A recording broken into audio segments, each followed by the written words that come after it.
Okay, welcome to round 7 of Daytona Sandown Park's in Kart 2021 Championship. So we're doing alternate reverse this week, and we are starting from the back. This is our back grid slot. Now, in the Sodi race beforehand, there was loads of contact, and in this race they've asked us to space ourselves out. So you can see that actually starting at the back, we're not even around the final corner when the lights go out, or the man with the flag drops the flag. So unfortunately we're not really able to make any kind of passes off the line, but we are up a couple of places, this kind of always happens here with this layout. You always get a little bit of contact stuff at the start. We have to back out there. The track goes a little bit narrow, and we just get a slight nudge from behind. That puts us on the less grippy part of the track, and we're on the outside into this corner here. Unfortunately, we just get we have to take evasive action. We're on the wrong side of things again, and we're down 2 places, and we are last, and that's really bad news because at the moment it's dry, and it doesn't stay dry, by the way. It's this race actually ends up becoming, as we go for the move up the inside, this race ends up becoming one of the wettest races I think I've ever taken part in. So you'll see that towards the end. It's really good fun actually, but in the dry, this circuit is pretty tricky to overtake on, and you can see us here. We're all basically just one big long line with me at the back of it, unfortunately, but the braking zones here are very, very short. This is probably the best braking zone, or the heaviest braking zone, but the corner itself isn't even that slow, so the braking zone's not particularly long. We're entering another potential braking zone here, but I'm never particularly good down this straight. I'm not really sure why. Challenging. I think the other challenging thing about this track is that there's always a left right or a right left, so if you do get up the inside of someone, they can just hang it around the outside and take you back, and it makes for quite entertaining and close racing. But unfortunately, in terms of overtaking, it's very, very tricky.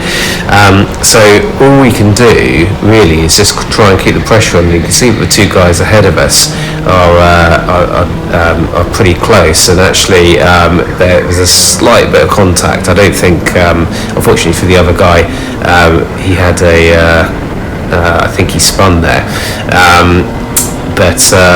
It's fortunate for us that we're up 1 place, but you can see even with the fighting going on, it's still pretty difficult as we just nibble into the back of the car in front. It's pretty tricky to overtake here, so we're just going to do what we can now.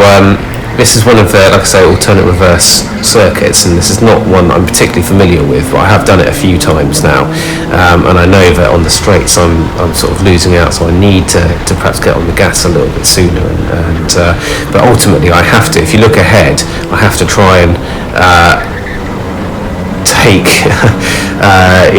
make the most of other people's troubles, which we have done there. We're up a couple of places there, 3 places. So we're now in 10th, but it's 10th out of 14th. So at the moment we're scoring 1 championship point, which is not a fantastic return on investment. We really need, if we're going to have a chance of winning this championship, we really need to sort of make some inroads on the guys ahead of us. So ahead of us we've got Anthony Unit. He's I believe he's the reigning champion actually of this series. So hopefully just trying to learn 1 or 2 things about him or from him. He goes a little bit wider there, really gets that kart turned. I'm not sure if that's sort of quicker there, but he's definitely getting on the gas a little bit earlier here. If you have a look at this, he is quite a lot heavier than me, and you can see that he's just creeping away from me on the straight. So getting on the gas early, I think, is and he climbs all over that curb there as well, which I wasn't doing, but I think that's probably the name of the game here. I hope you enjoy this heat. It's sort of more of the same, very, very close racing. Now just towards the end, we make a move, we go up a place and also lose a place in doing so as well. So we end up finishing 10th in this heat and scoring 1 point, which isn't great, and actually it's a bit of a problem, because we really need to be making some inroads. You score points in the heats, or the top 10 score points in the heats, and then in the final it's scored double. So if you do well in the final, then it's all good. But the heavyweights and the lightweights are all mixed in together. So yeah, if a lightweight wins and the heavyweight comes second, then the heavyweight will get the points for second on the road. You don't get the points for first heavyweight. You get the points for where you finish on the road. So everyone's fighting everyone's heavyweights and lightweights all fighting for the same bit of track. So I'll speak to you again in just a moment. Hope you enjoy the battle.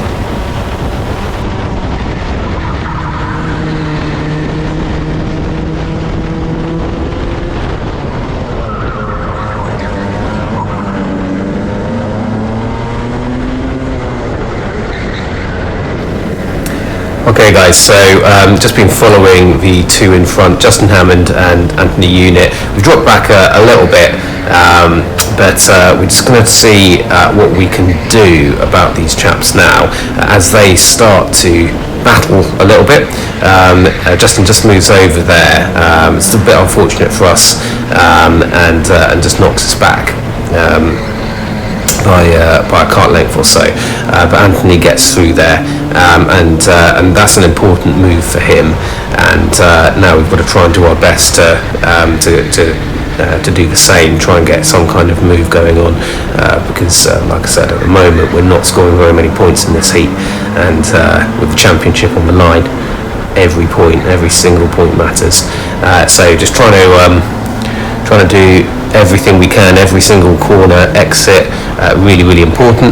In fact, I really like it when it's really close like this, because you're just absolutely focusing on everything that you can do. And I was going wide there on the way in, and I was giving up a little bit of momentum on the way in, and I was quicker, I think, on the way out, but actually I don't know if I'll do that again, because the straight is so short that I don't think that I was really getting much in the way of any benefit from it.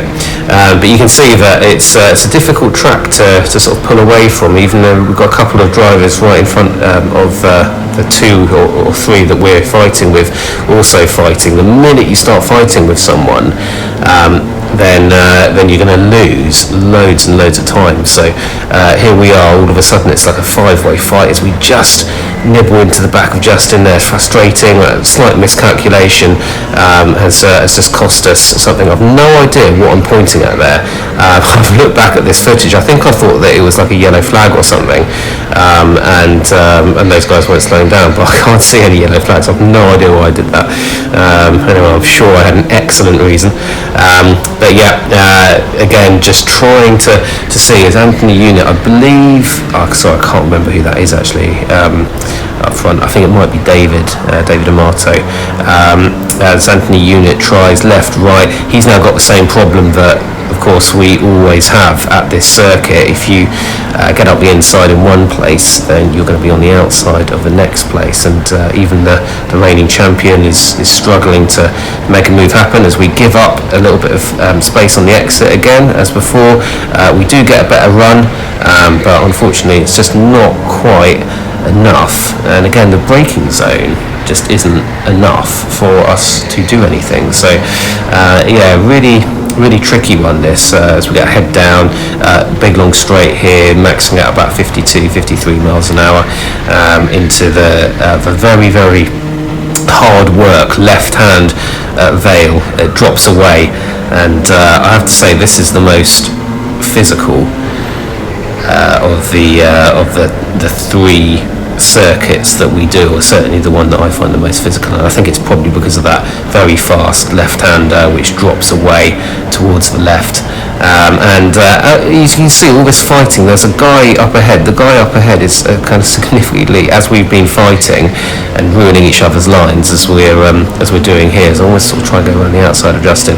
I'm going to go for the move here, just up the inside. I had to do it. There's really no other way, but of course it ruins our exit, and frustratingly Sebastian Malcolm there has made 2 places up on us.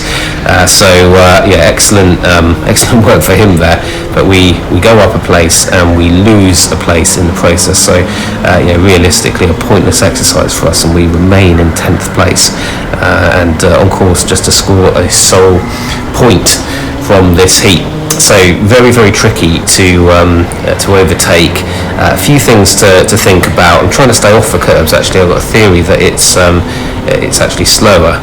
It's making the engine drop. But there it is. That's the end there. So pretty difficult. But as we were last on the grid in Heat 1, we're going to be first on the grid in Heat 2.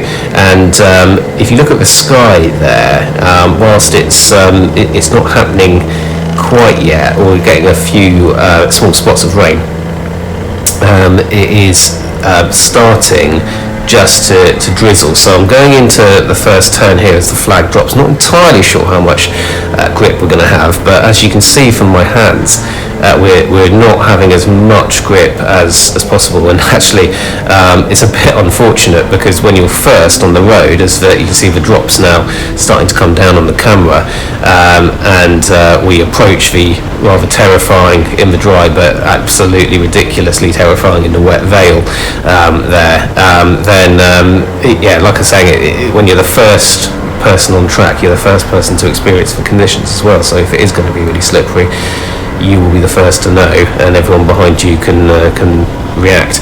So unfortunate to start last when it was dry and first as it's beginning to rain, but it is what it is. It's the same for everyone, and we just get onto the grass ever so slightly there. Now let's see how conditions are deteriorating. So in our first lap, we didn't really have too much of a problem making the apex there, albeit it was a little bit difficult to get, or we had to fight the cart a little bit, but every single lap now, more and more water is coming onto the track. We've got more and more heat loss from the tyres, and actually what happens there is that when you get onto the exit of Vale, there is loads of rubber on the track, and I got onto that rubber and I just skated out wide and hit the little bit of grass on the outside. Quite lucky actually not to end up in those barriers, because if you do, that is a big accident, and you're probably not getting fished out of there for at least a lap, because as a couple of other people found today, that normally makes a bit of a mess of the tyre wall. So we're actually now switching to wet lines, and it's Liam Duffett up ahead who's capitalised on my mistake there, and he's been very, very quick all season. Actually, he's been doing an amazing job. Actually, he seems to have just gotten faster and faster. So well done to him. But at least we've got someone else to almost balance the level of grip up against now, and like you can see there, I was going much more conservative around Vale. I didn't fancy ploughing into that barrier like we almost did in the previous lap. And I've had a look round, and actually our pace in the dry was sort of fairly average. It was pretty much the same as those around us, but of course our main championship rival, what we haven't seen yet, is Jacob Owens, and he in practice was significantly faster than me. That was a bit disheartening, that was a bit disappointing. He does know this circuit really well, I think, but I know it well enough now for it not to be an excuse.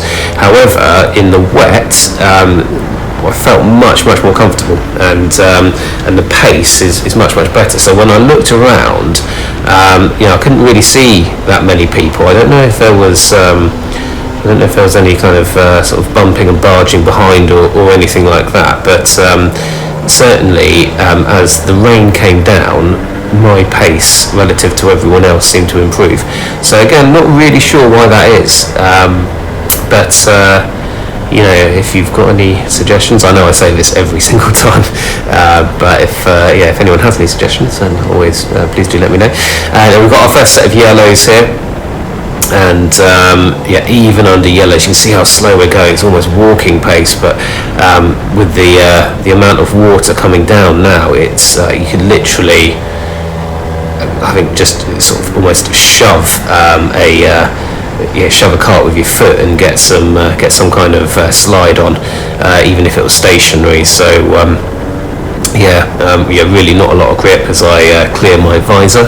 I was actually wearing a dark visor. I did the Sodi round beforehand, and it was nice bright sunshine, to be honest. So I put the smoke visor on, and of course in the wet it becomes a little bit more difficult. And here we have what we're talking about. I think that's Anthony Unit there, who's we were following in Heat 1, and he's, unfortunately for him, hit that barrier pretty hard, and he has gone a lap down. So that's going to be any chance of a good result for him in this heat. That's going to be a real problem. So just trying to make sure here that we don't lose any time or unfairly gain any time on the lead driver, which is Liam Duffett. It's always really difficult to do, and almost sort of in the wet as well, it's particularly difficult. I just back off slightly because I think I've gotten a bit too close to him. As you can see there, even in yellow flag conditions, it's just unbelievably slippery. We are on slicks. If you do any kind of higher kart, arrive and drive championship, even a very professionally run one like this, they don't change the slicks to wets, because of course they have a large fleet, and if it stops raining they've got to change it back again, and no one would ever get out on track. As the marshal signifies to us that we are back racing again, so it is all hands on deck, attention needing to be paid in these very challenging and very changeable conditions. But yeah, pleased so far to be kind of really holding sort of second place. Not ideal to have lost a place there. This here, oh god, look at that. Got that line wrong. In fact, I should have been taking the line. I do realise actually a little bit later on in the day that's the wrong line to take. It was made very abundantly obvious there. You just get understeer all the way out to the grass there, and it's so slow. Probably I lost about a second and a half there. So not ideal. Clearing the visor again, just seeing how much grip we've got. Liam goes very, very wide there. Yeah, pleased to be keeping up with Liam actually. Although I felt at the start of the season I was having some good battles with him. I seem to have, I don't know if I've lost pace or he's got much quicker, but vast majority of the season he's been much quicker than me. So pleased to be able to watch him and what he's doing, as it's just a matter now of trying to keep it on the black stuff, which is in these conditions easier said than done. So taking a slightly wider line around there, but still finding very, very low grip levels on the outside. And Liam was going a little bit shallower into this corner. I was finding there's a little bit more grip if you go around the outside, and the exit was better if you just hug the outside of this corner. The problem with that, of course, as we light the rears up, as just on that very small straight there, the problem with doing that is if you get it wrong just by maybe even a metre or so, as I'm proving here, then there's no space. There's no space for manoeuvre. If you do overcook it, then you are off by hugging the outside line like that. So I do think it's faster, but it's high risk. So again here, we've left half a metre there, but a couple of miles an hour faster or too fast and we would have been straight in the barrier. So it's just about risk and reward here, and one of the things, as I'm trying to cut it back, and that's a better line there, as I'm finding myself in a fairly decent position this time, and I've looked over my shoulder and it doesn't appear to be huge pressure on me. The appetite for taking a lot of risk now has really, really reduced. As long as I can sort of see first place Liam Duffett, and he's as we've got yellow flags again, so someone has obviously got that risk reward thing wrong. So I'll take my foot off the gas to demonstrate and hand in the air to demonstrate to the marshals that I'm not on the gas at all. But yeah, like I was saying, the risk reward factor is as long as I can see Liam, then I'm happy to continue with that. Liam's in the lightweight He's one of the heavier lightweights, I believe. Yeah, we're in actually different championships, so no real need to really push and try and get after him. As we go past the yellow flags, and again it was obvious that someone had been in that barrier, and the marshal was there to try and repair it, and I believe I can see over my shoulder the marshal was still there, and I think it might have been the car up ahead of us, but there we have it. That is the end of Heat 2, so a second place, and a second place and a 10th place, so a decent-ish result, and a pretty average result, and that has resulted in a starting P6. Now the guy on the left, just here, Kart 149, is our main championship rival, Jacob.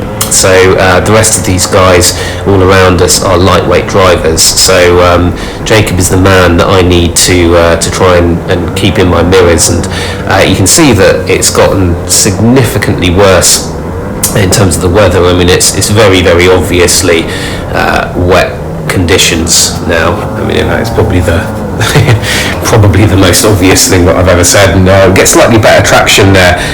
So past Philip Babalau, he got a little bit of a run on the inside of me, but better traction on the way out, and I suspect, looking at this, what I need to do, as we're going to go up the inside of Jacob here, taking slightly different lines, just come together ever so slightly, but of course in these kind of conditions,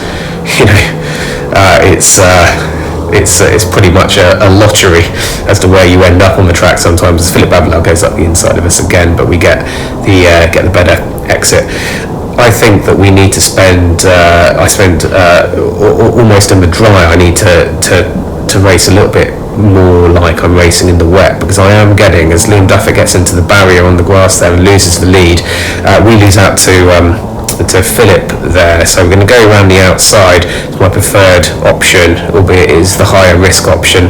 Just check over our shoulder to make sure we're not cutting back on anyone, and again you can see Philip is gapping us on the entry to the corners, but it's the exit which is what's gonna win in these sorts of conditions. And what I was going to say before it started kicking off was, I suspect I need to alter my driving a little bit, so it's a little bit more similar to how I race in the dry.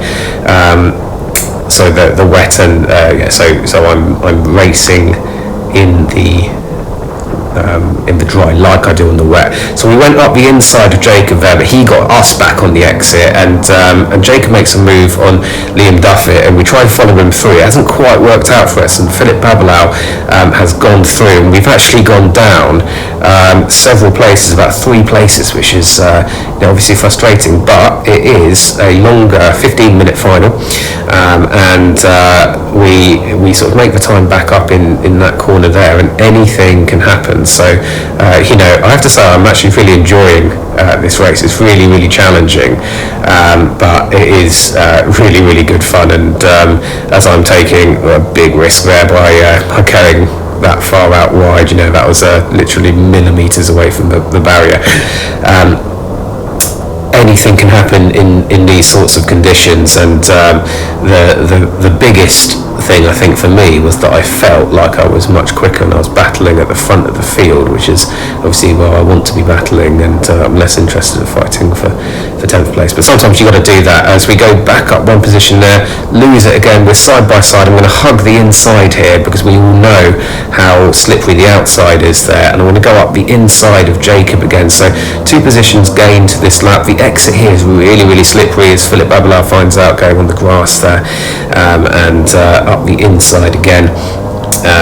It seemed to be a reasonable amount of grip on the inside. Just get a little bit better traction, but are we going to go up the inside? No, we're not. We're going to be what's that term? Discretion is the better. Yeah, whatever.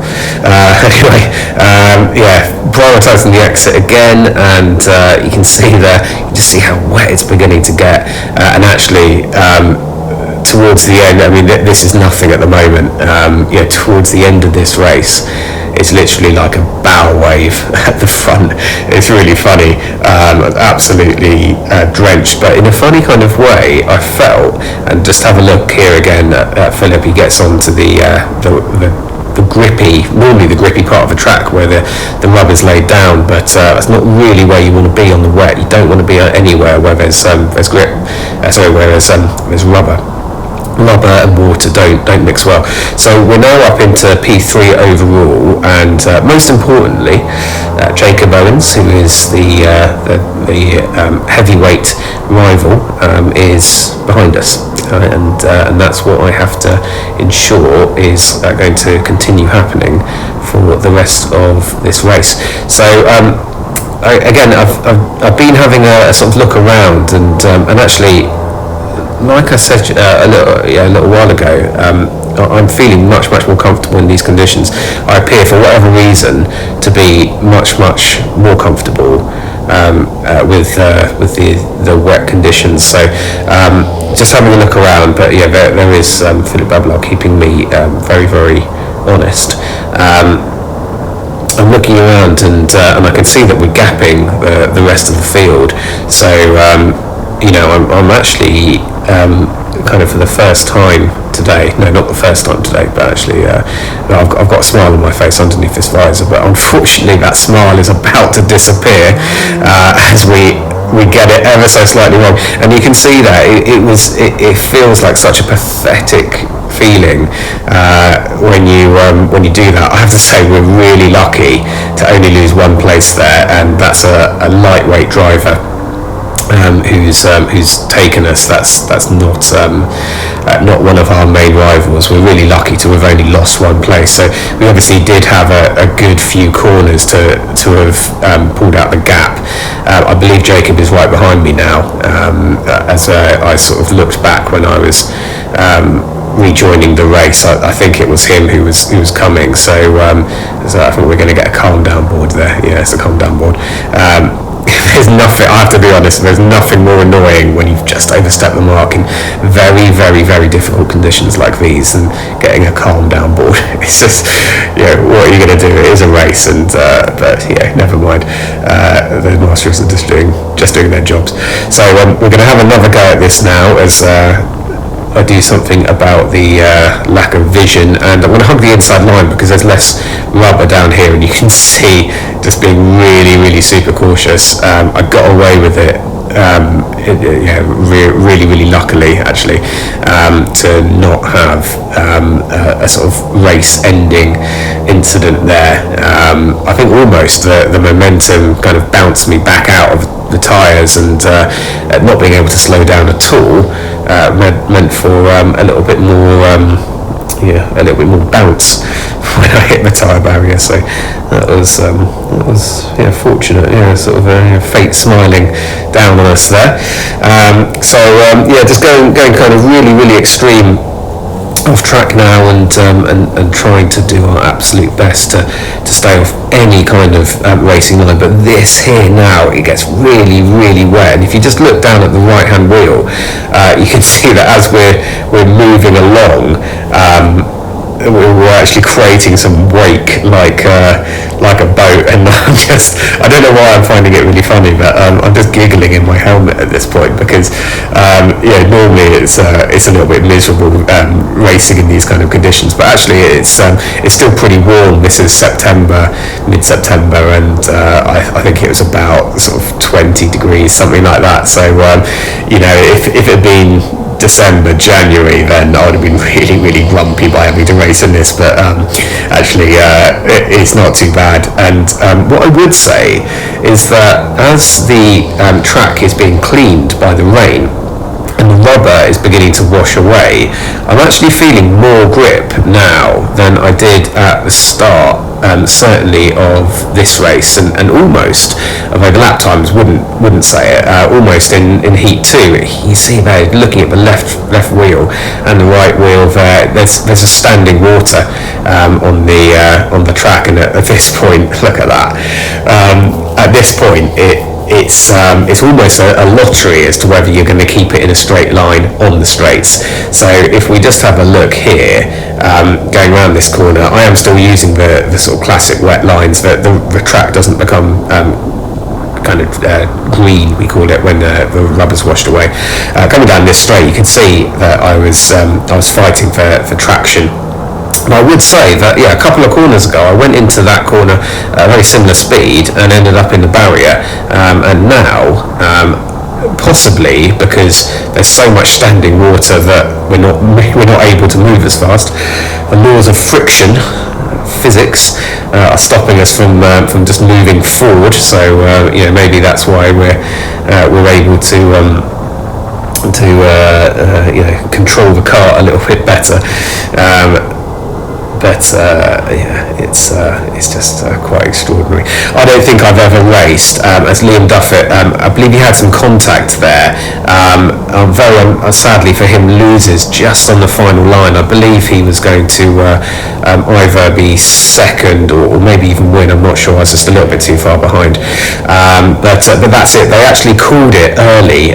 It was 11 minutes, but I believe just because of the amount of standing water, and you could see the amount of standing water there, they called it. So I was second. So I was first in the middle, and then Jacob and Andy. Thanks very much for watching.